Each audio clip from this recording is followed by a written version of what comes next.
Jack Lemmon may be one of the swellest actors to come down the pike in a long time, starring in 40 films, 6 Oscar nominations, an Emmy for a television show on Gershwin, but Billy Wilder says he's a lousy golfer. You would say that. So you had to bring that up, didn't you? He's not perfect.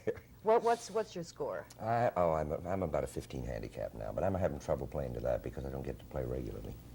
That's because you're so busy. Yeah, you have to really keep up and play golf consistently, you know, I think. Jack Lemmon's got a brand new movie. It's called Tribute. He created the role of Scotty Templeton on Broadway, and now he's made the movie of Tribute. And what kind of changes? Did you change from the Broadway role to the movie role, Jack? Well, somewhat, mainly in degree, I mean in the broadness. He's a very flamboyant, bigger-than-life character anyway, so I play him broadly, but you take a theatrical performance and then you have to bring it way down, way down, because the camera gets right in there. You know? Yeah. And you're so big, and you just hope you don't fall too much back into the Broadway, into the stage performance, you know. But did you cut any lines or change it in that? No. Most of 90% of the script is the play, and was the play. There's some additions. And the performance will change somewhat because it's a different cast. And Robbie Benson plays my son, who is just divine. And although Bobby Picardo, who was an actor who played it on the stage, absolutely brilliant, Robbie is a different fellow, different personality, and he has a different interpretation at times. So I would react differently to him, you know. Bernie Slade wrote this, and if you'll remember, Bernie wrote Same Time Next Year, which, what a beautiful little play. Yeah. And he said that he kind of had you in mind all the time. So was it really written for you? Is this in your that sense? Well, it wasn't written for me, but as he started to write the play, he thought of me as playing Scotty, you know, and thank heaven, you know. I think it's the best part I ever had. That's you. You've been quoted as saying the best thing you've ever done. If I had to pick one, I would pick this one.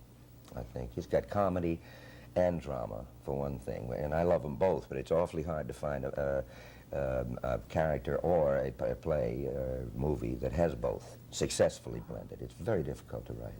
You know? They call you Mr. Average. You've called yourself Mr. Average. I'm way above average. Yeah, I know that.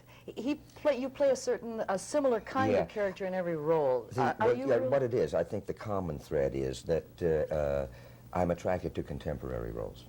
And contemporary characters that are going through the same problems that we all go through, you know, as citizens in our society today, with all of those stresses and strains and problems, etc. So people think of me as the guy next door, let's say, you know. I guess I'm attracted to parts like that. The only thing that I try to do is find different parts, and I've been awfully lucky in doing that, you know. In other words, divergent parts, like the nut in Some Like It Hot is totally different from Save the Tiger or Wine and Roses or China Syndrome, you know, or certainly Scotty. I try to find parts that I have not played, let's say, characters that I feel I don't know how to play. That's one of the first things that I look for in reading a script. If I know how to play the character, I don't want to. I want to have to find out, because that means I haven't played him, you know. Okay, how good are you at taking direction? I love direction. I love direction. For them to say, I want you to pick up that pipe and put it in your hand that way and bring it to your lips on the count of 3. That kind of direction? Or just a general... Okay. No, I hate that kind of direction. Yes. That's what we call the traffic cops. They come in and say, walk over to this spot, lean on this word, you know, and do all of that. No, what I do like is a director that will kick you off, that first will let you bring what you've got, you know, and your ideas and so forth, edit them, pick them, say yes if he doesn't want to touch it, or he'll be then kicked off and give you some new idea you never thought of, or an aspect of the character that you never thought of, you know, that you can kick around. Okay, do you bring too much to the role and the director tones it down? Are you that kind of person? Sometimes. Can you be objective to stand back and say, no, hey, this works and I think it's right and I want to use this? No, there's only one thing I think that is vital. You get nowhere if you refuse a director, you know.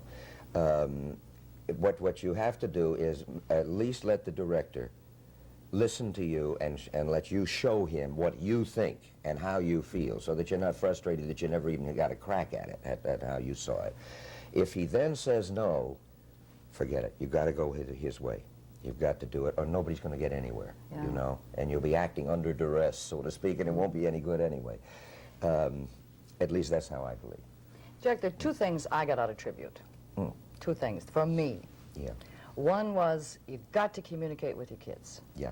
You got to. And the other thing was when you said you didn't have the courage to fail. Yeah, So many of us don't take the risk. that's right. See, failure never hurt anybody. The fear of failure is what stops people from doing anything, you know. It's like an actor who always more or less plays the same thing. He's afraid. You know, that's safe, that's okay. I know I'm not going to get knocked if I play him this way. But he's never going to give you that moment. He's never going to hit the moon. When you miss by 10,000 miles. But when you hit, then you can really bring something terrific, you know. But you can't do it without taking a chance. And that goes for everything in life. You've just got to take chances. What was the concept of self-respect that you got out of tribute?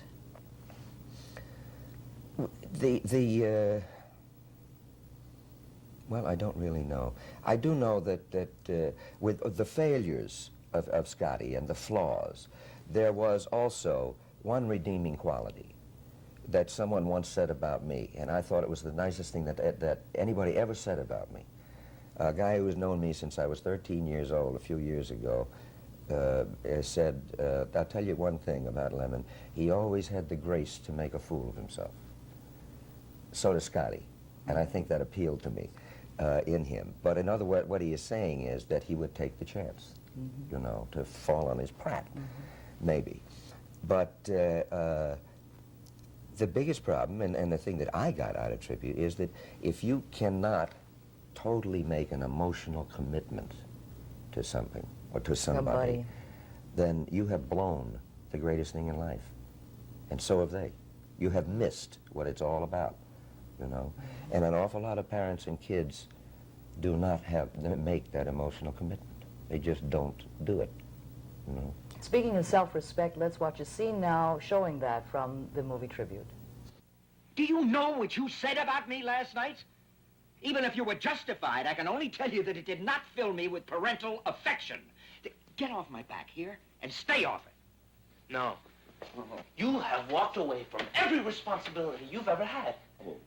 Well, I'm not going to let you walk away from this one. No, I understand. Now I'm going to be suffused with guilt, right? Maybe I'll atone with some stupid, meaningless gesture, right?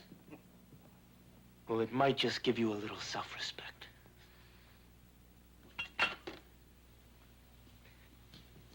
This may come as a surprise to you, kid, but I am loaded with self-respect. All right, then. Do it for me. For you? Yes. Oh, yeah, why? Because I need you. Oh, and when I needed you before, you weren't there. Well, God damn it, I need you now! Where were you when I needed you? What? Jesus, I guess there's no two-way street, is there? Huh? Where the hell were you when I was in the middle of the city knocking my ass off looking for a job? Where were you? Where have you been for 2 solid years, kid? Isn't that funny? I haven't seen you rushing madly to keep your old man company, I'll tell you. You never insisted that I come. It was your choice. You shouldn't have given me a choice. Okay, look, let's just say that I'm not the father that you always wanted, all right? Has it occurred to you that you are not the son that I always wanted? Lovely, lovely job. Thank you. Jack Thank you. Lemmon. We'll be back at the morning show right after this word. I recently visited with Jack Lemmon, who has starred in over 40 films, has had 6 Oscar nominations, an Emmy on television for his role as George Gershwin, and he's got a brand new movie out called Tribute. There's the scene here now starring Robbie Benson and Jack Lemmon, a piano chat from Tribute.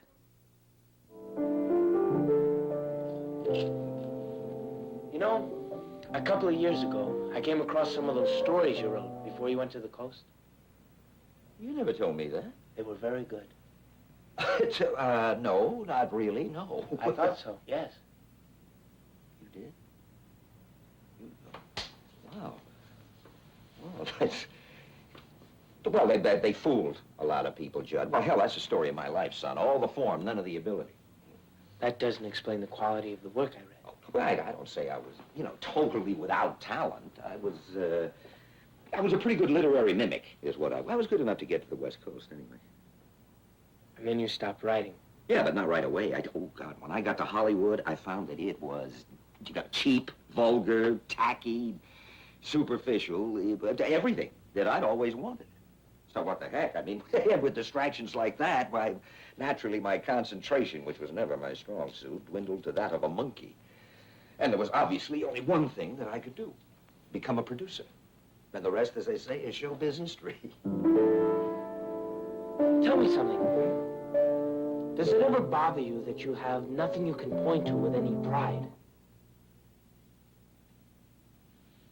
Well, I'd always rather hoped that it would be you. Jack, there were some interesting effects in the film when you were told that you had cancer, and when the doctor told your son that you had cancer, where we could not hear the dialogue. Just the movie came up. I like that because I did too. the specifics weren't really necessary, that you were, what kind of cancer you had wasn't necessary. It was much more dramatic. I agree with you. I think that was, now that obviously was added by Bernie Slade, was not in the play, that scene where I was told.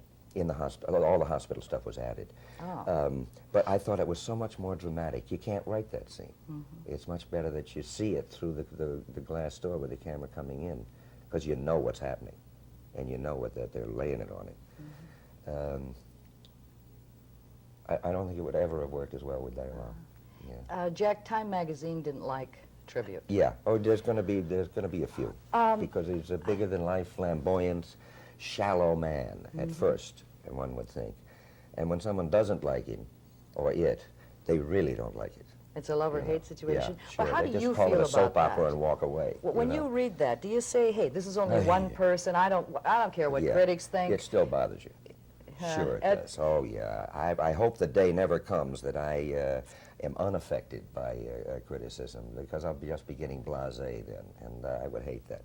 Sure, it bothers you. However, I've gotten the greatest reviews of my life in the play, and other reviews on the film have been the same way, thank God.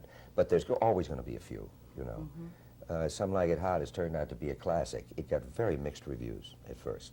And then the funny thing is that a few years later, some of the critics that panned it acted like they never had, and then started glowing, talking in glowing terms about it. But there's always going to be some. You know. But isn't it odd that on a CBS network there was a tribute to you just recently? Yeah. The same kind of tribute that you had in the film. Yeah. Was It's it peculiar. timed for that, or was that just a fluke? No, that was just happenstance. It really was. Every year, the Variety Clubs International do a tribute to somebody, you know. And this year they picked me, and I was very flattered, and also I've always been very interested in trying to help varieties, because they, more than any charity in the world, have helped the kids, and with hospitals and underprivileged kids. More of the dollar goes than on any other charity. Everybody donates all over the world. For the secretaries, everybody, nobody gets paid. Everybody donates their time and efforts. So it's almost 100%, you know, which is very rare. And how marvelous to see your son, Chris, Yeah. play Oh, your... boy. We watched your Was face. The that camera was something on your face. else? Yeah. He played your music from Fire Down Below. Yeah. Sometime was composer, boy, sometime... what a kick. What a special tribute. Yeah. Well, Jack, you've come a long way since the age of 4, when you said, "Hark, I hear a shot," Yeah. to saying things like, you know, we've got to communicate with our children, and I didn't have the courage to make a decision and make a choice. You know, we always did kid around a lot, but... Lovely, lovely job. Thank you. Jack Thank you. Lemmon.